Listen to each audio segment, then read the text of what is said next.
एक बार फिर से अपने YouTube channel stock trading technique पर आपका हार्दिक स्वागत करता हूं। दोस्तों, आज निफ्टी ने एक बड़ा सेशन कंप्लीट किया। तकरीबन पौने 300 पॉइंट के आसपास की इंट्राडे के अंदर बढ़त दिखाई और ऑलमोस्ट हम उसी के आसपास क्लोज हुए हैं।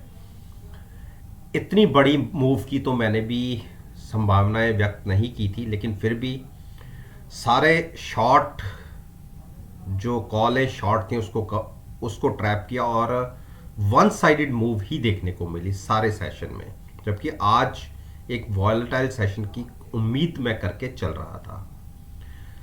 और मेरी परफॉर्मेंस कैसी रही निफ्टी इंडेक्स के इन द स्टॉक्स के अंदर, नीचे डिस्क्रिप्शन बॉक्स के अंदर एक लिंक है, आप उसको देखिए और आज के सेशन के साथ कंपेयर कर सकते हैं जिन स्टॉक्स के ऊपर मैं अब अपना ओपिनियन आपके साथ शेयर कर रहा हूं। रोज इनसे रिलेटेड एक वीडियो पोस्ट करता हूं और तकरीबन मार्केट ओपन होने से 15 घंटे पहले। इसके साथ साथ आज मेरी व्हाट्सएप ग्रुप की परफॉर्मेंस को अगर मैं आपसे डिस्कस करूं तो आज मैंने तकरीबन 4 ट्रेड लिए और 2 ट्रेड पीछे के जो कैरी थे उनको स्केयर ऑफ किया। 6 ट्रेड आज के दिन में हमारे तकरीबन ये मानिए क्लोज हुए और जो मेरा इंट्राडे का प्रॉफिट रहा नेट वो रहा 25,500 के आसपास। किसमें क्या क्या प्रॉफिट रहा वो मैं आपको बताता हूं। देखिए, HDFC बैंक को मैंने लॉन्ग करके ट्रेड किया, उसके अंदर मुझे तकरीबन 7300 का प्रॉफिट रहा। सिप्ला को मैंने शॉर्ट करके ट्रेड किया, उसके अंदर तकरीबन 3300 के आसपास का प्रॉफिट रहा। बजाज ऑटो जो मैं एक दिन पहले अपनी पोजीशन को बना के ले गया था, उसके अंदर जब मैंने स्क्वायर ऑफ किया तो उसमें तकरीबन 9200 के आसपास का प्रॉफिट रहा। और मैकडोवल आज मुझे इसके अंदर एक ब्रेकआउट की संभावनाएं लग रही थी। जैसे ही मैंने इसको ट्रेड किया तकरीबन 791 के आसपास, इमीडिएट मुझे 800 का मूव मिल गया, यानी 9 रुपीज मुझे फटाफट देखने को मिल गए। यहां पर यह गलती हो गई कि मैं एग्जिट हो गया, जबकि इंट्राडे के अंदर इस स्टॉक ने तकरीबन लास्ट क्लोजिंग से 60-65 पॉइंट्स ऊपर तक के गेन्स भी दिखाए। और आप सभी जानते हैं कि एक अच्छा बड़ा लॉट है। 9 रुपए के हिसाब से भी अगर मैं प्रॉफिट की बात करूं तो तकरीबन 10,500 के आसपास का प्रॉफिट रहा। हाँ, निफ्टी में एक दिन पहले की बनाई पोजीशन और जो आज मैंने पोजीशन बनाई, दोनों में ही एक स्प्रेड की तरीके से हमने ट्रेड किया था। लिमिटेड रिस्क था और लिमिटेड ही रिवॉर्ड था। उसके अंदर अगर मैं बात करूं दोनों दिन के मिला के एक लॉट के ऊपर मुझे तकरीबन 4,850 रुपए का नुकसान रहा। ओवरऑल जो शीट की बात रही जो इंट्राडे के अंदर हमने ली वो 25,500 के आसपास का प्रॉफिट रहा। अब बात करते हैं कि कोई अगर मेरी वीडियो को ड्यूरिंग द मार्केट एनालाइज करना चाहता है तो आपको मेरा नीचे ईमेल आईडी है, आपको अपना कॉन्टैक्ट नंबर मुझे फॉरवर्ड करना होगा। एक हफ्ते के लिए आपको बिल्कुल फ्री ट्रायल दिया जाएगा। आप मेरे को एनालाइज कीजिए, उसके बाद आपकी इच्छा है कि आप मेरे साथ कंटिन्यू करना चाहते हैं या नहीं। तो अब बात करते हैं HPCL। देखिए, HPCL में आज तीसरे दिन लगातार अपसाइड की मूव दिखी और जैसा कि मैंने आपको कहा है इमीडिएट टारगेट मेरा 289 है और उसके बाद जो ये गैप फिल होने के लिए बचता है 300 के टारगेट के लिए आप पोजीशन को कैरी कर सकते हैं।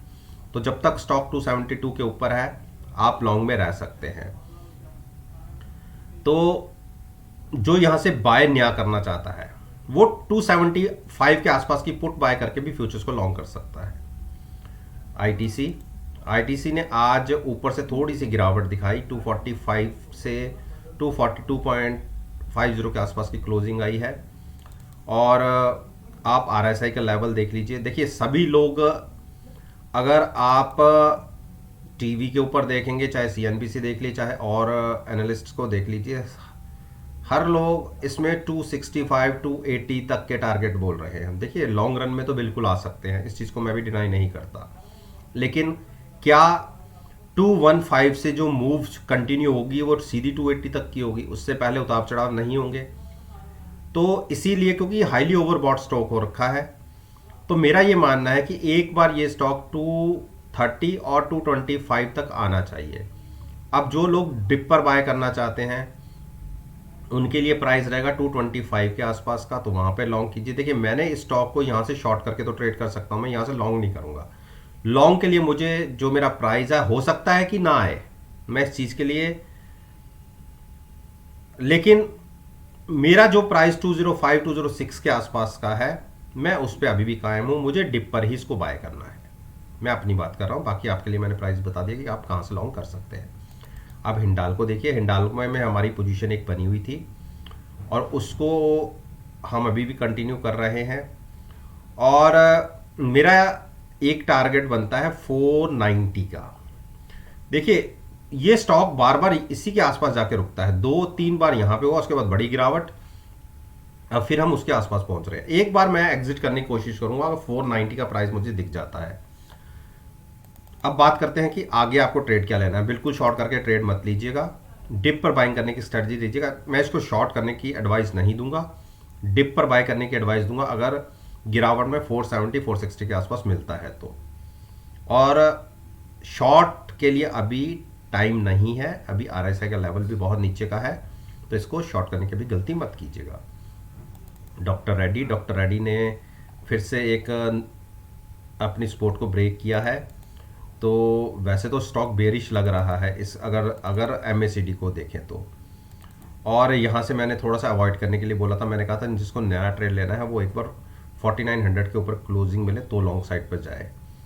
और एक साथ में ये भी कहा था कि अगर आपको नीचे की सपोर्ट ब्रेक होती दिखे तो अपना प्रॉफिट बुक करके एक बार एग्जिट हो जाइएगा। देखिए 4800 के आसपास और उसके नीचे क्लोजिंग मिली है, तो यहाँ से बिल्कुल आपको एग्जिट ले लेना चाहिए जो नीचे से बाय करके बैठे हुए हैं। और बाय करने की जल्दबाजी मत कीजिएगा, बाय करिएगा अगर फिर से गिरावट आ जाती है तो 4630 के आसपास, और नहीं तो 4900 के ऊपर। इसके बीच का जो दायरा है उसको छोड़ दीजिए। सिप्ला देखिए, सिप्ला में आज बिल्कुल जाते जाते उल्टा हो गया, जबकि मैंने अपने व्हाट्सएप ग्रुप के अंदर इसको शॉर्ट किया था। और शॉर्ट भी कहाँ किया था, शॉर्ट भी कहाँ किया था, 965 के प्राइस पर। और 965 से ये स्टॉक ने तकरीबन मुझे 50 रुपये 5 रुपये सॉरी 5 रुपये का प्रॉफिट दिया, और मैं इसको 960 के आसपास एग्जिट हुआ था। और जाते जाते फार्मा सेक्टर में लास्ट के 1 घंटे में अच्छी बाइंग दिखी। एक सिप्ला की बात नहीं कर रहा, सारे फार्मा सेक्टर्स के अंदर एक जबरदस्त बाइंग दिखी लास्ट के 1 घंटे में। तो इस स्टॉक में भी एक बाइंग दिखी और इसने आज एक, मान के चलिए कि एक ब्रेकआउट के तरीके से इसने दिया है। तो अब इसको शॉर्ट करने की गलती नहीं करनी। मेरे हिसाब से ये इमीडिएट टारगेट आपको 990 का दिखा सकता है। तो हमने इंट्राडे के अंदर तो इसमें 5 रुपए बना लिए, लेकिन जैसी क्लोजिंग मिली है यहां से ये बाइंग का कैंडिडेट है। तो 970 के आसपास भी कोई बाइंग करके चलना चाहता है तो बिल्कुल कर सकता है।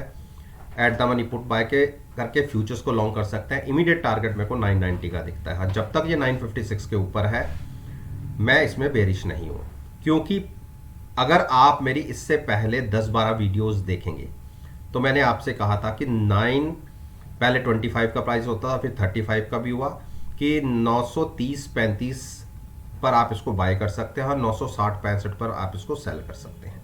वही तरीका मैंने अपनाया था। आज मैंने जैसे सेल किया 965 के आसपास, तो मुझे 5-6 रुपए इमीडिएट मिल गए, मैं एग्जिट हो गया।